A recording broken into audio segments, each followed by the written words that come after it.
mulher de verdade, sim senhor, mulher brasileira é feita de amor. Ao TV Mulher, depois de uma entrevista tão importante, esclarecedora. Eu sei que é um tema delicado, mas essa é a função do programa Ao TV Mulher. Informar, para esclarecer, para desconstruir preconceitos. É assim, trazendo autoridades como essas, que nós, do programa Ao TV Mulher, entendemos a nossa função cumprida. E agora está aqui comigo um psicólogo que trabalha com dependentes químicos. E sabe com o que ele trabalha? Com a arte. Uma coisa maravilhosa.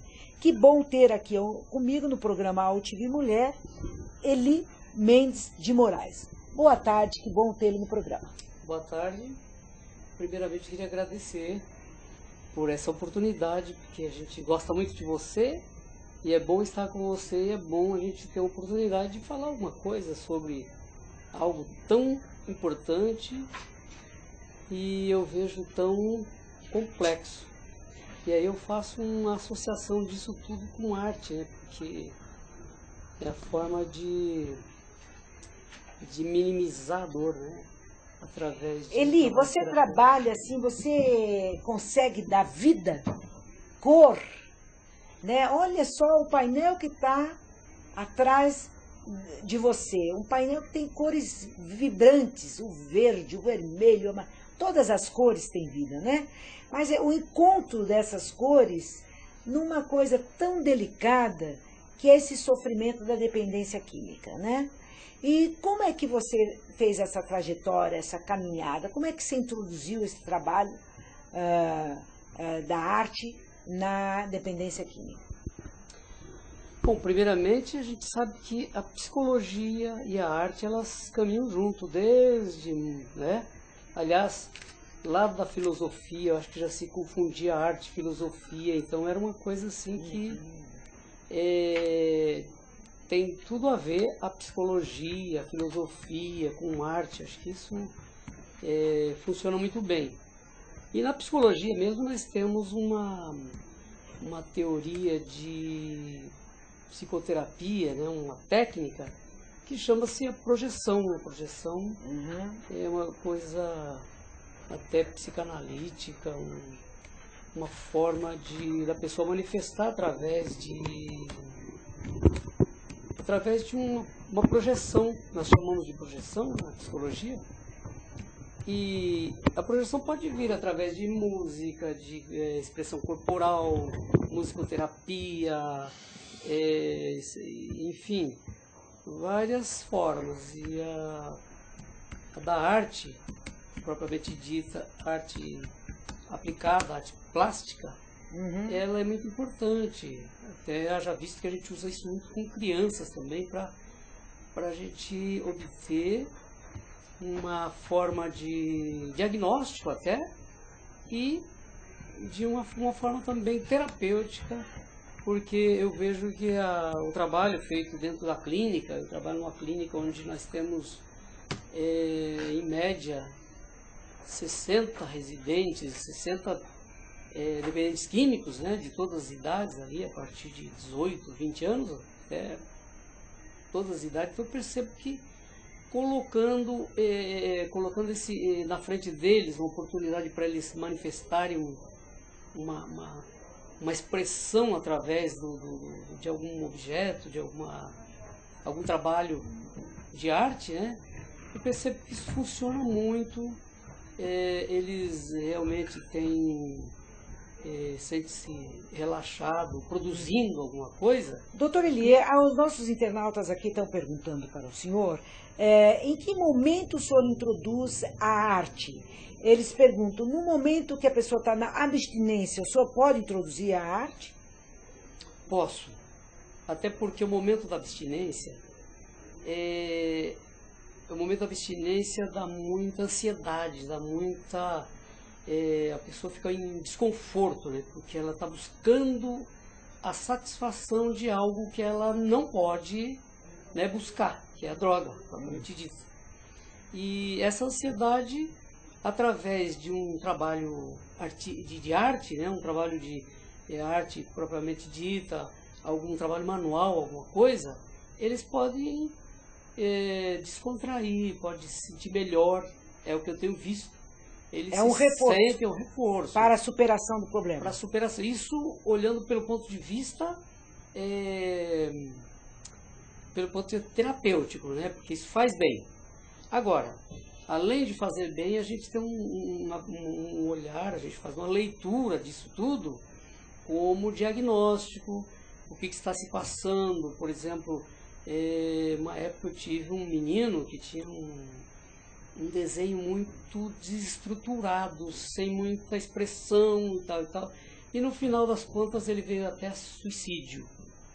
Então a gente percebe que existe, se fizer uma leitura bem feita dessa produção, dessa projeção que a gente fala... Ela fala por si. Fala por si. A gente pode agora, doutor, o nosso internauta aqui lhe pergunta, as pessoas todas vão para o desenho ou elas podem escolher uma outra arte?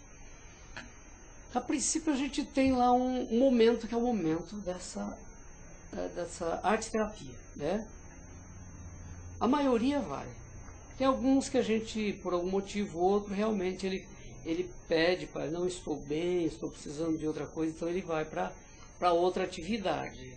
É verdade.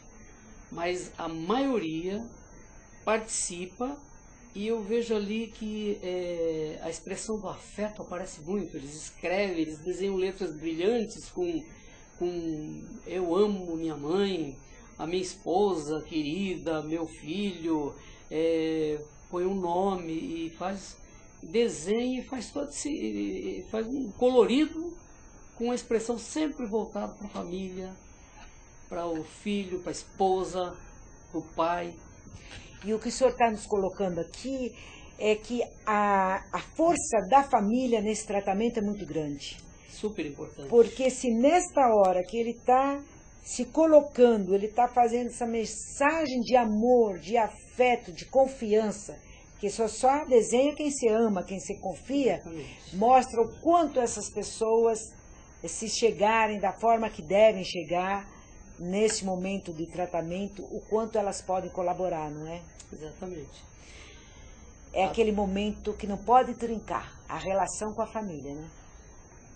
Eu, inclusive, em um momento, quando, acho que foi em 2006 mais ou menos, eu fazia um trabalho, tinha um menino aí saindo da adolescência, mais ou menos com 20 anos, e ele queria, a gente chama de abortamento do tratamento, ele queria ir embora, queria sair.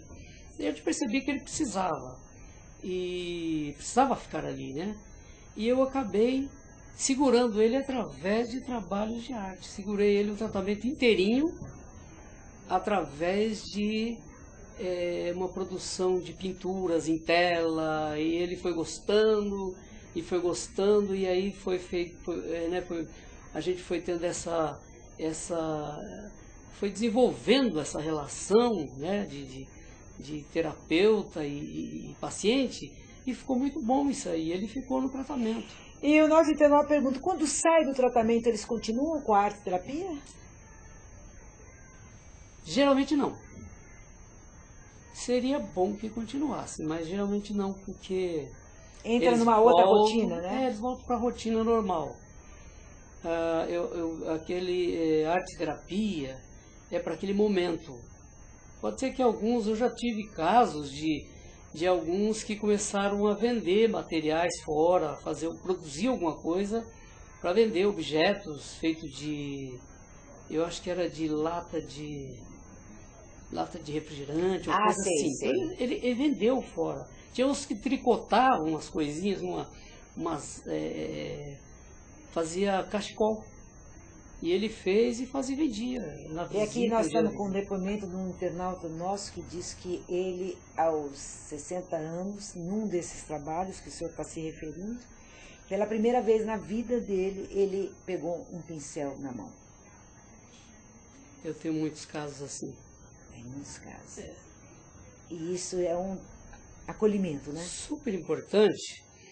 Até porque o dependente químico, ele parece que ele entra num processo de estagnação. Ele dá uma parada, ele parece que ele interrompe, ele parece que desenvolve menos com a droga. devido a estar sob efeito de droga por muito tempo, às vezes anos a fio. Me parece que dá um retardamento nas informações, uma coisa assim, um fator cognitivo, não sei. E aí, eles, no momento dessa arte-terapia, eles vão lá na infância. Então, se você olhar as produções que eles fazem, são desenhos quase infantis. Eles fazem desenhos que são feitos por criança. Mas é muito importante porque ele faz um resgate. Muitos se lembram de quando estavam no jardim da infância, lá no... né? Momento que eles estavam acolhidos, né? Exato. Protegidos, né? A vida tinha valor, né? Tinha valor, né? Então eles começam, eu acho que é uma regressão. E é importante que eles começam a entrar em contato lá com o passado e às vezes ainda começa, bem, né? Começa a buscar algumas coisas, a força lá, né? Coisa. Na força daquele momento da alegria, né? Não, e às vezes descobrir um fator negativo ou um fator positivo que aquele momento lá na infância possa ajudá-lo a repensar algumas coisas na vida dele. Doutor, mas para ser tão generoso como o senhor, num grupo deste, que a gente sabe que tem muita dor, muito sofrimento, muita violência, muita descrença, não é? Num grupo desse, introduzir uma arte tão lúdica e tão importante como essa, tão colorida, cheia de vida, como o senhor acabou de trazer aqui. O senhor poderia falar um pouco sobre esse painel que está atrás do senhor? Bom, esse painel, ele já faz parte de um trabalho, poderia dizer, um trabalho de projeção minha. Não sei, esse material saiu de dentro dessa pessoa. Agora, esse faz parte de um projeto que eu estou fazendo, que é nada mais do que a fauna, a flora em consonância com a metrópole, com São Paulo, com a cidade, com a poluição. Então a gente vê nesse painel as maritacas que nós temos em São Paulo, muitas, né? Isso. E elas estão num fio de luz, ali no poste. No então, poste, né? Os outros trabalhos que, se alguém quiser ver, vai estar no meu blog. Tá no seu blog? Qual é o seu blog? Vou colocar no meu blog, 13º Passo. 13º Passo, ok. 13º Nós vamos passo. pedir para os nossos internautas interagirem. E aí, esse projeto eu estou com um projeto montadinho para fazer algumas exposições com essa temática. Com essa temática. Agora o senhor coloca tantas maritacas aí lindas e às vezes a gente está tão acostumado a olhar para baixo, tão acostumado àquele cotidiano massacrante que é de uma metrópole como São Paulo, essas pessoas hoje com medo de ir e vir, sendo violentada no seu caminho à casa, ao trabalho, e esquece de ver essa beleza que é uma coisa maravilhosa que nós temos no nosso país, que são essas maritacas, né? Eu aposto que se eu pegar 10 pessoas e perguntar se viu uma maritaca hoje, quase todas vão dizer que não. E nós temos muito em São Paulo. Revoadas. Elas fazem um verdadeiro escândalo quando a gente, de manhã, assim... o senhor vai fazer uma exposição, com certeza, o senhor vai fazer uma exposição quando? Já tem marcado essa exposição para a gente divulgar para os nossos internautas? Olha, a princípio eu vou estar me inscrevendo no salão que tem agora da Fundação Cultural. Ok. E tem um salão em Ribeirão Preto. E assim tem outro também de Belo Horizonte. O senhor vai se inscrever também? Estou fazendo porque eu estou pintando, eu pinto compulsivamente. Eu às vezes esqueço de almoçar para pintar. Que beleza. Eu reservo um dia para pintar, né? E geralmente é sábado, domingo. Que beleza. E aí a gente, por exemplo, agora eu tenho lá meia dúzia de quadros em fase de De construção. Né? De construção, cara. Que beleza. E esse pequeno aqui, que é essa maravilha? Então, é uma mensagenzinha, né? Uma mensagenzinha bem simpática. Muito, uma De criança uma sorridente, com um criança- laço bonito na cabeça. Uma bonequinha. É uma bonequinha. Eu acho que Toda colorida. é um resgate, né, do simples. Eu vejo que a gente tem que voltar para o O simples. para o- singelo, né? E é Muito tudo bonito. as figuras que buscam um resgate do afeto. Café. Né, está esfriando muito isso. Né? Eu acho que está tão distante essas figuras que elas têm, por si só, elas expressam essa relação afetuosa. E colocam hoje para a criança tanta coisa no carrinho, é uma barulheira, parece uma discoteca ambulante, enquanto você pode criar esse espaço tão harmonioso com essas imagens, não é? E fazem parte do universo, né? Meus temas estão assim, por exemplo, em ioiô, lembra do peão, da pipa. Então, hoje as crianças vão para a internet. Né? Você sabe que hoje eu vi uma pesquisa inglesa de uma empresa que está organizando piqueniques. E eu muitas vezes falei aqui no meu programa para pais, mães, educadores, cuidadores, o quanto é importante numa hora, não precisa o dia inteiro, não. 2 horas que você tem contato com o seu filho, não vai para um shopping comprar coisa, enchê-lo de presente. Para naquelas 2 horas, pega na mão do seu filho, faz um piquenique, conversa, faz uma roda de conversa, sabe? Ponha a conversa em dia. É essa hora que faz a diferença. Porque esse negócio de sair para comprar presente, para compensar o tempo que você não teve, dá o que dá, né? Então é super importante esse momento, né? Como você acabou de falar, resgatar essas coisas mágicas, né? Que é colocar uma musiquinha, uma música, mas que ela traga consigo, né? Aflore consigo coisas que têm sentido na vida. Eu vejo que você falou de vai no shopping fazer compras, né? E às vezes um abraço faz a diferença. Eu tenho visto nos atendimentos, que eu faço um trabalho também na casa de Isabel, né?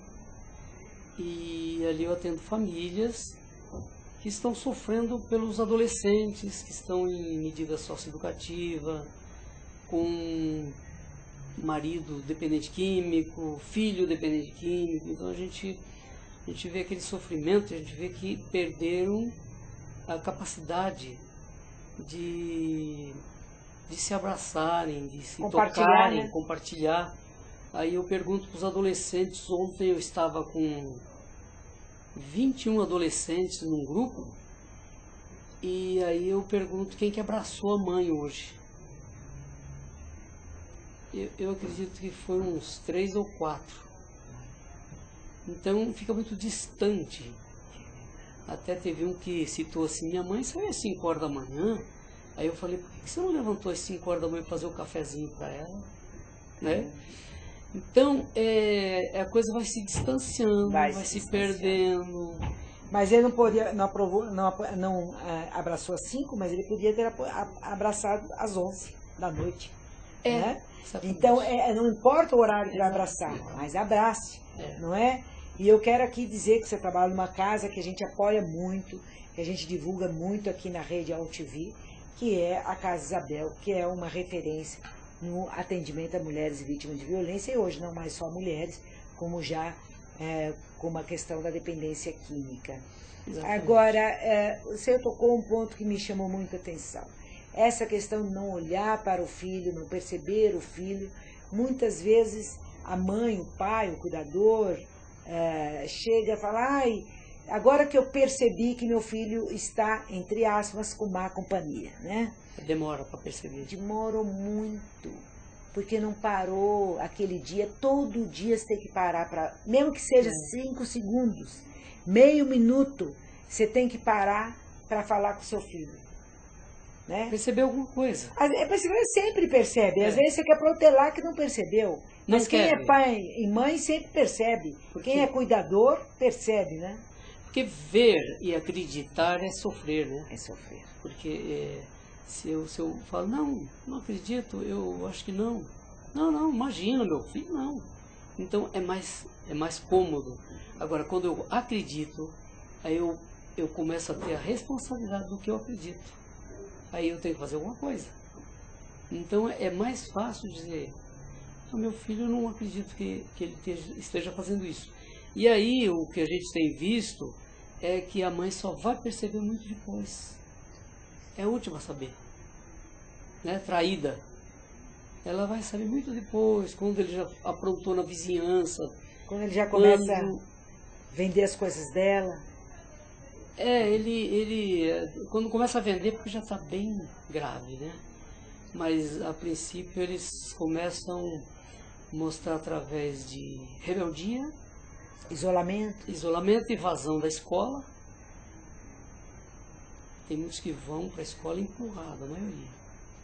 E eles não conseguem, porque eles estão fumando maconha, e a maconha é um efeito que dá muito letárgico, o efeito é depressivo. Ele cai, ele fica num marasmo, fica numa ausência, e aí ele não escuta ninguém, não escuta a professora, quando a mãe fala, ele xinga a mãe, né? Ele xinga porque ele não quer nem ouvir aquilo, ele não ouve palavras, ele ouve um ruído, um barulho. E aí o que acontece é que ele não quer ter aquele incômodo. E aí a mãe começa a ver que ela fala e o que ela fala não ecoa mais. Aí quando vai ver, o menino já está usando maconha há 2 anos ou mais. Então ele começa a apresentar esses problemas, já pode imaginar, às vezes ele fala, né? Não, eu uso somente há 2 meses. Pode multiplicar isso por 10. Eles sempre falam menos. Uhum. Agora você disse assim que ter a consciência é sofrimento, mas quem ama cuida, né? E sofre pelo que cuida. Lógico. Mas pesado. É pesado, mas é fundamental. É fundamental. Quem ama tem que tomar uma providência, né? Tem que dar o primeiro passo, tem que ter uma atitude, porque senão você vai protelando. Porque às vezes ele já não tem mais condição de se tratar. Exatamente. Ontem mesmo, a abordagem foi mais ou menos nesse ponto. Eu tinha umas 6 mães ali, né? 2 pais. As mães participam do grupo? Um grupo. Esse é um grupo separado. Uhum. E aí eu até apresentei algumas coisas que eu sugiro ver, um videozinho que tem no YouTube. Você é um espelho. Tá com esse nome. Então, eu falei para ela sobre mudança e apresentei até uma cartilha do Ministério da Saúde, do Senad. E essa cartilha fala de como se relacionar com o adolescente. É uma cartilha gratuita que pode ser baixada da internet e tudo mais. E aí eu conversava com as mães sobre essa questão, né, e eles todos de comum acordo, né, eles falavam, eu não consigo. Você consegue mudar isso? Não consigo. Por que eles Por acham outro que não lado, conseguem? porque o adolescente uma missão difícil, tratar de adolescente. Só que, por outro lado, todos eles falaram, eu acredito. Aí o que eu fiz? Eu trabalhei com eles no eu acredito. Lógico. Eu esqueci o não posso, Lógico. não consigo, eu acredito. Então, realmente, acreditando, até por isso que eles estavam ali, né? A força é dele, né? E ele tem que ter consciência nessa hora, por isso o trabalho da equipe interdisciplinar, por isso o trabalho Exato. de grupo que você faz, para ele perceber que ele não é menor do que a droga, ele é maior do que a droga. Portanto, ele pode dominar a droga e não a droga dominá-lo, né? Exatamente. A gente percebe que existe Existe muita polêmica sobre a questão da maconha. Eles falam que precisava ser liberada, essa coisa toda. Eles não E sabem o eles que estão têm falando. uma estima por ele nesse momento, quando ele está nessa fase que ele te procura, ou a estima dele está muito comprometida? Bastante. Tinha um menino que tinha saído, né, da reclusão, e a pergunta que eu fiz para eles foram duas. O que mudou no ano passado e o que você gostaria de mudar? Foram essas duas perguntas. Então essas duas perguntas deram discussão de 1 hora. Mas muitos puseram nada e nada. E aí eu acabo descobrindo que realmente mudou. Mas mudou porque você saiu, hoje você está aqui. Lógico, você É? já deu o primeiro passo. Mudou. Mas a estima está tão baixa, está tão frustrada, está tão para baixo. E daí eu começo a reforçar com eles que eles foram os causadores disso, né? E doutor aí? Eli, um internauta pergunta aqui para o senhor o seguinte: depois de um tratamento e a pessoa decidida a realmente ficar limpa, esse é o termo que o nosso internauta está colocando, o assédio, como fica o assédio em relação às pessoas? Ele resiste ao assédio ou ele cai? Então, o tratamento ele vai dar algumas armas. Se o tratamento for bem abordado, que tem, né, eles trabalham com os 12 passos, com uma abordagem interessante até. É muito difícil, porque ele vai sair na rua, a droga está aí na rua, em toda esquina. E às vezes está nos grupos, não? Nos grupos, está nas imediações da faculdade, em toda parte. Então a droga não falta. Então o que acontece? Ele está perguntando, talvez, questão de risco de recaída. Risco de recaída existe a todo momento. Por isso que nós orientamos o seguinte: sai do tratamento, vai participar de grupos de autoajuda, tem vários grupos, tem muitos grupos. E vai procurar também uma psicoterapia, um psicólogo para estar, né, sempre abordando, acho que é importante isso aí. E existem muitos grupos de autoajuda que eles procuram. Eu conheço muitos que já estão eu conheço pessoas que têm já 20 anos de narcóticos anônimos. E isso aí realmente é muito importante. É como se ele tivesse sempre que estar lembrando que ele é um dependente químico. E a gente costuma dizer que não existe ex-dependente químico. Existe um ex-usuário, mas ex-dependente Sempre. jamais. Ele tem que ter essa consciência. Tem que ter essa É consciência. como uma o fumante, doença. né? É uma doença. O alcoólatra. Mas eu já faço um outro exemplo. É como o diabético.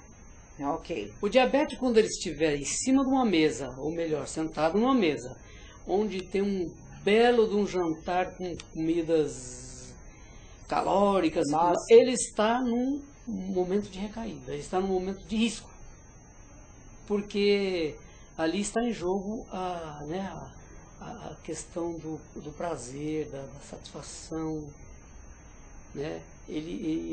Ou ele realiza aquele prazer e recai, né? Porque daí ele vai ter o problema do diabetes, ou então ele fica naquela mesa para estar socialmente com um grupo, né? Eu tenho até o meu livro, eu cito isso aí, o exemplo do diabético. O diabético é um exemplo muito claro, porque ele é um elemento que não pode, é um paciente que não pode comer. O diabético, né, é grave, vamos dizer assim, crônico, insulino-dependente, essa coisa toda.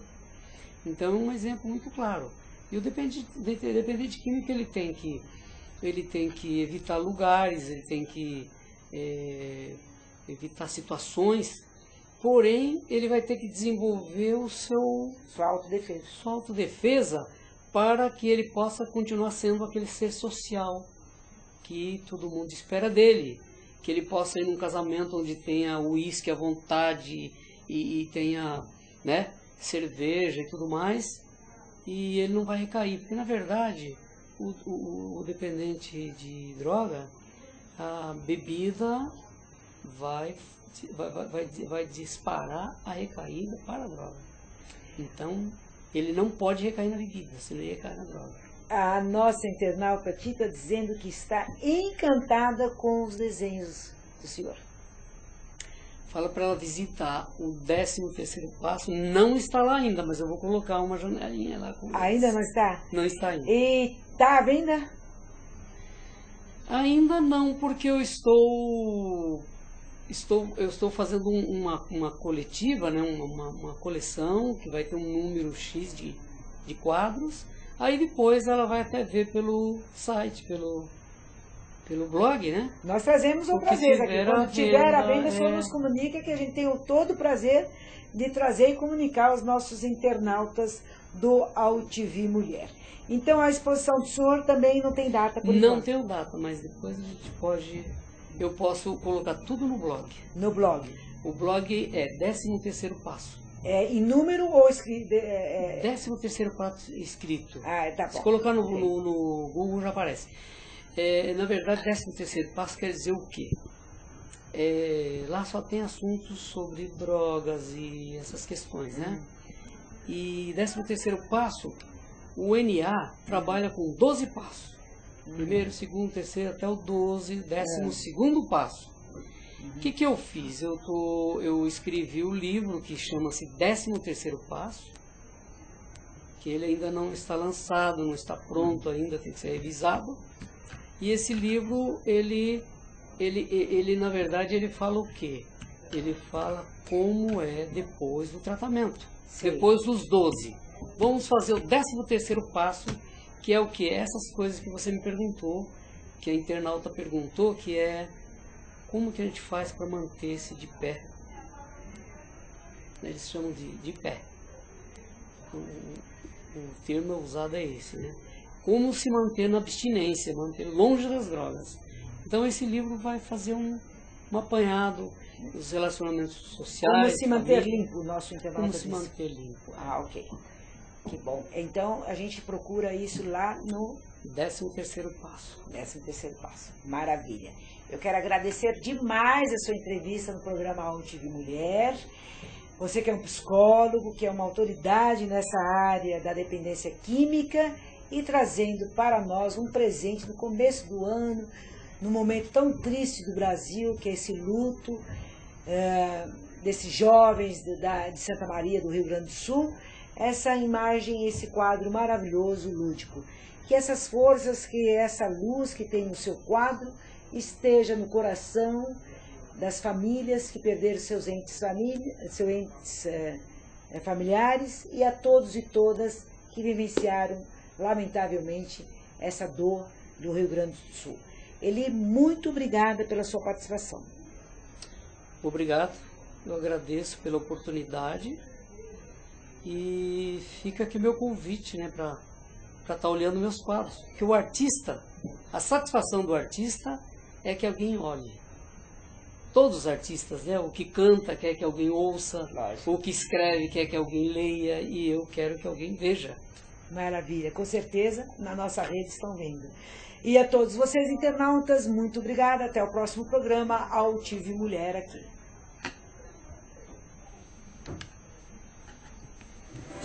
Mulher de verdade, sim senhor, mulher brasileira.